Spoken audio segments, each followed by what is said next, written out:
From Colorado Public Radio, I'm Ryan Warner, and this is Colorado Matters. When President Obama declared an end to combat operations in Iraq recently, he acknowledged the collective effort it took to get to this point. Because of our troops and civilians, and because of the resilience of the Iraqi people, Iraq has the opportunity to embrace a new destiny. Many of the troops and civilians the president mentioned are Coloradans, and we're going to talk to some of them on Wednesdays in our new series, Iraq War Stories. We'll ask what kind of a difference they made and get their take on the work still to do in Iraq. Let's start with two guests who hold elected office and took time off to serve with the military. Mike Coffman is a Republican who represents Colorado's 6th Congressional District. He's also a Marine Corps veteran and sits on the Armed Services Committee. It was while he was state treasurer that he returned to active duty in Iraq. Coffman helped organize elections and form local governments there. And Congressman, welcome to the program. Thanks, Ryan. Also with us is Joe Rice, a Democrat who represents Littleton in the state house. He's a colonel in the U.S. Army, and he served 4 tours of duty in Iraq. Last year, he helped train the Iraqi police and army to take over the country's security. And thanks, Joe, for being with us. Thank you, Ryan. In his speech, the president declared an end to combat operations in Iraq, but 50,000 American troops will remain at least until the end of 2011. And 6 months after national elections, Sunni and Shiite leaders are still trying to form a government. Is the war really over? Congressman Coffman? You know, it's not over at all. But in terms of the U.S. Military presence, it's obviously phasing down, although recently we've been involved in some combat because if we're requested in by the Iraqi security forces or we are attacked, our units are attacked in and of themselves, then clearly we will respond. But we're down to 50,000 troops right now in an advisory and assister role. But there isn't a government formed yet, and there's a lot of fighting to be done, but it's going to be done by the Iraqi security forces and not by the United States. I think our engagement at this point in time needs to be more diplomatic on the political level in terms of getting them to form a government, to have a multi-sectarian representative form of government in Iraq that involves all the different people of Iraq, and so I think that's our primary goal right now. But the fighting combat operations or combat in Iraq is long from being over. Representative Rice, is the war really over in your mind? I agree with Congressman Coffman that the war is not over. The conflicts of the 21st century just don't seem to have fixed start and end dates like some of the conflicts that we are more familiar with back in history, World War II and others. It was a significant date on the calendar. August 30th was when all U.S. combat forces are out of Iraq. As the congressman said, there are still 50,000 there that are there primarily as trainers and advisors. They will be out with the Iraqi security forces, both the Iraqi army and the Iraqi police, so certainly some type of being involved in combat is possible. And also there will be some that are involved in counterterrorism operations in coordination and partnership with the Iraqi counterterrorism forces. So the political capacity building that Congressman Coffman spoke of is absolutely correct, and there's a lot going on that front. And I think what we need to be transitioning to, and not just the United States, but other countries around the world and organizations, is engagement with all different levels of Iraqi society and Iraqi organizations and individuals to integrate them into the international community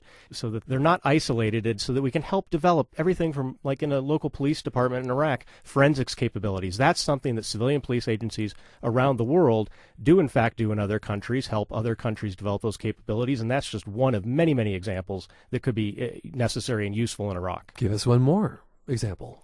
I would say something like human rights training. There's the Iraqi security forces, the vast majority of them are good people trying to operate honorably, but they don't know what that is. They've had 35 years under a dictatorship, and these types of how do you establish what is a proper way to interrogate a suspect, and how do you use actual evidence as opposed to just trying to extract confessions in courts. I mean, those things are not something that knowledge that policemen and soldiers, no matter how well-meaning, are born with. They have to be taught it. And you say that can come from the international community, from global support.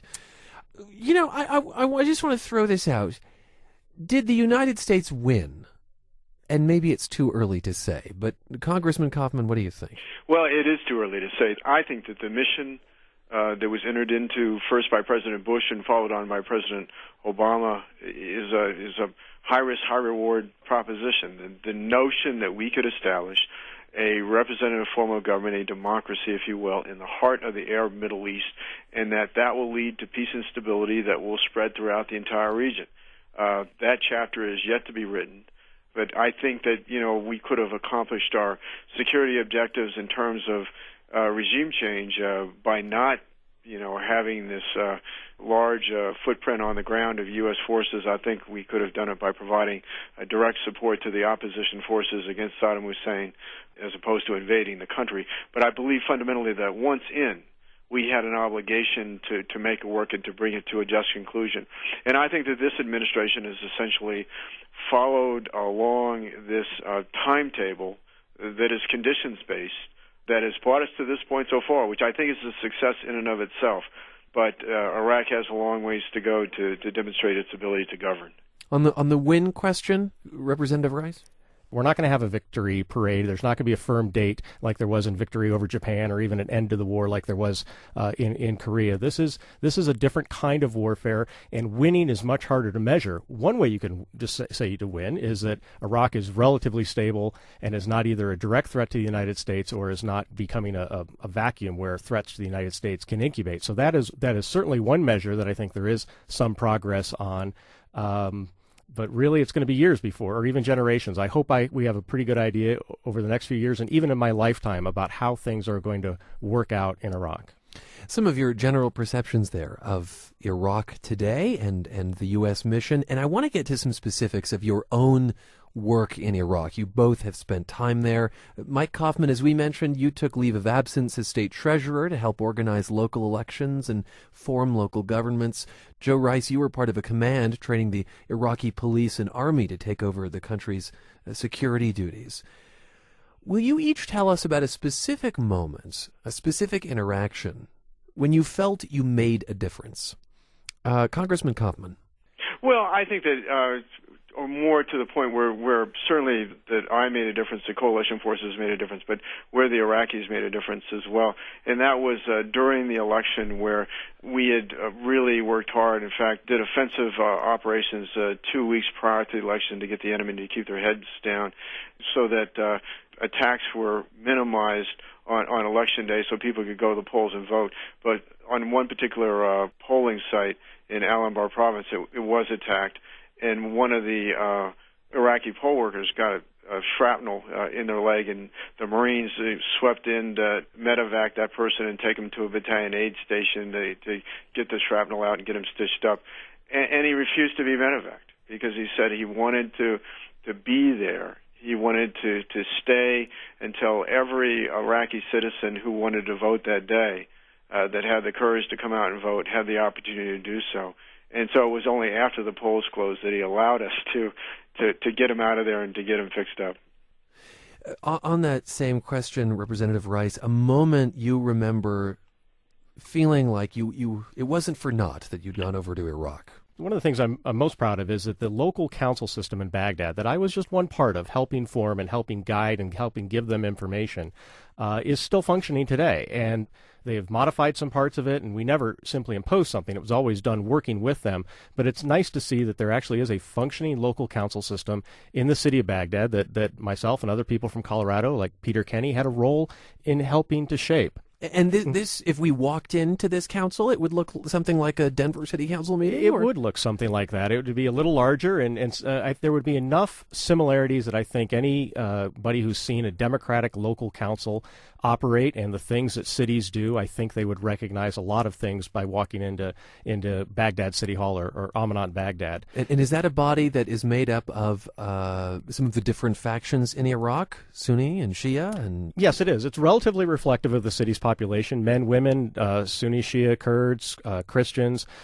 So it is a relatively functioning body, and frankly, the national government in Iraq could learn a lot, I think, from the local governments. But the good news there, even though there are problems in forming a national government, to skip to that topic for a moment, the good news is that for large measure, the conversations are still taking place in the political system, and a lot of the groups have not gone out of the political system and gone back to violence like they had several years ago.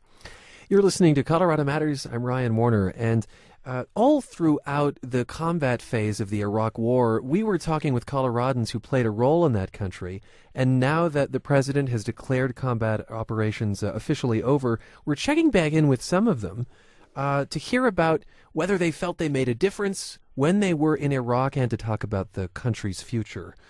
When was the last time you both were in Iraq? Joe, how recently was it? It was October of 2009, so less than a year ago. Okay. And Congressman Coffman? I was in there in June of 2009. Okay, both of you. And how did it feel? Did it feel different, Representative?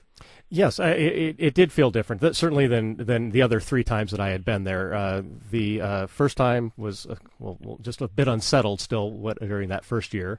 Then my 2 other times back there, the second one was during or just before the surge, so things were really, the violence was getting out of control. The third time, security was better, but it was being provided by U.S. military forces. And this last time, security was still better, but it was being provided by the Iraqi security forces. And that was evident. So that was one key part that was clearly noticeable and felt different, obviously, on the streets. Congressman? Well, first of all, my last time back of June of 2009 was as a member of the United States Congress, and let me tell you, Colonel Rice, it's a lot better going as a congressman than as a soldier or a Marine on the ground. And but I got to meet with General Odierno and Ambassador Hill, who were there at the time, and it was great for them to tell me about how far that they had come, although there was still a long ways to go, in terms of bringing this conflict to a conclusion. But it was right at that time that we had, in June of 2009, that we had ended combat operations in the urban areas. So I was there during the first phase of the de-escalation of our involvement in Iraq. You mentioned Ambassador Hill. That's Christopher Hill, who's since joined the faculty at the University of Denver, heading up the Graduate School of International Studies there. I have to say that both of your answers have rung to me fairly optimistic. And it's a big question about whether the very different groups in Iraq will come together and will form a functioning government.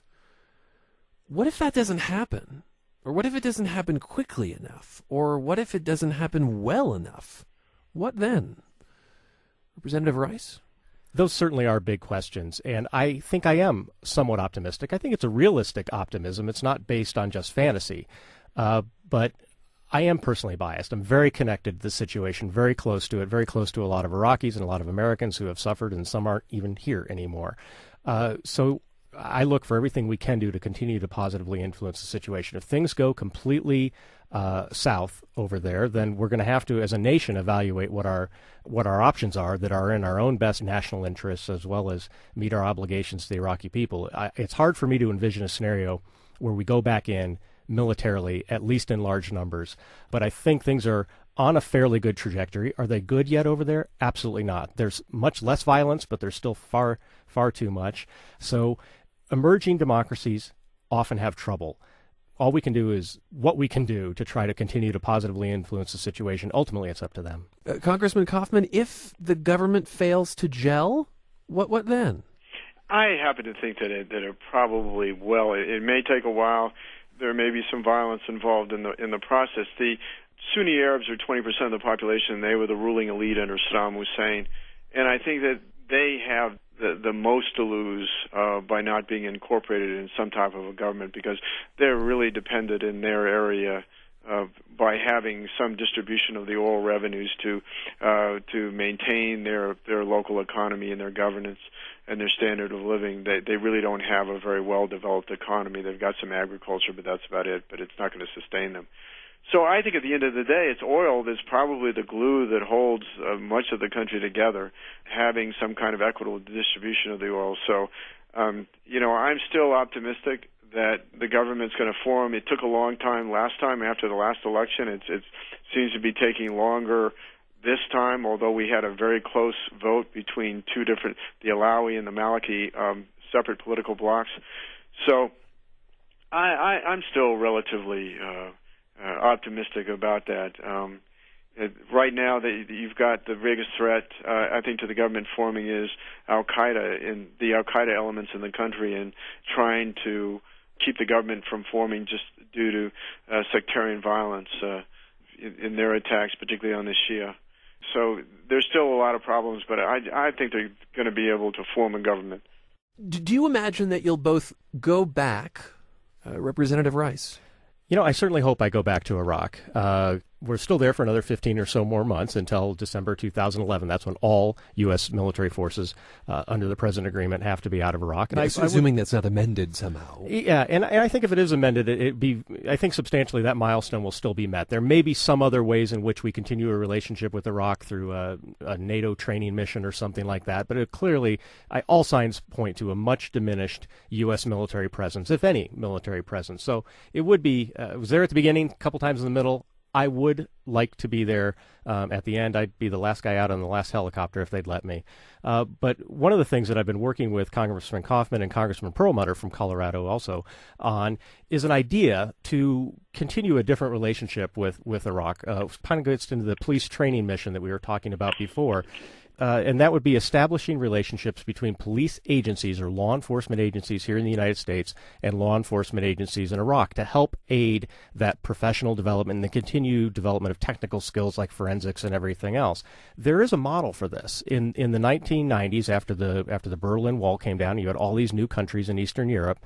State National Guards from the many states here in the United States were paired with these smaller countries in Eastern Europe, and they developed these ongoing training relationships where they would exchange small numbers of people or come one way or another for an exercise or for some technical skill training. I think that same model, which was very successful and frankly is still running today, Colorado is still partnered with Slovenia and is recently been partnered with Jordan, which obviously is not in Europe, but they started a similar model with some countries in the Middle East, and I think that is what we need to do with Iraq. Clearly, they want to partner with other countries around the world besides the United States, but I think this is one way that we can positively continue a relationship with the country of Iraq. Our forces have, as some of the Iraqis say, mixed blood in the sand. We have a relationship, whether we like it or not, and I think it's in all of our best interests to try to continue to do what we can to help Iraq develop to be a stable society. Part of that is security forces, and this could be part of that. Congressman Coffman, is that something you would pursue on a congressional level? Yeah, absolutely. I think it's a great idea. Any thing we can do to establish agency-to-agency relationships in looking at things like Representative Rice is working on in his capacity as an Army Reserve colonel. So I just think that's very, very important. Gentlemen, thanks for being with us. Thank you, Ryan. Thanks, Ryan. Mike Coffman is a Republican who represents Colorado's 6th Congressional District. Joe Rice is a Democrat who represents Littleton in the Colorado House. Our series, Iraq War Stories, continues next week with a Fort Collins man who's lending his expertise in agriculture to Iraqi farmers. George Melton is starting farmers' co-ops there, and that idea of a farmer having ownership is still radical in a country where for years a dictator controlled things. The government owned the land, the government owned the production assets, the government would sell or provide all of the fertilizer, seed, etc., and the government of Iraq would take the crops when they were produced. So the concept of a democratically owned group of assets, farmers that can own it and manage it, make their own decisions, is an innovation. That's next Wednesday in our series Iraq War Stories.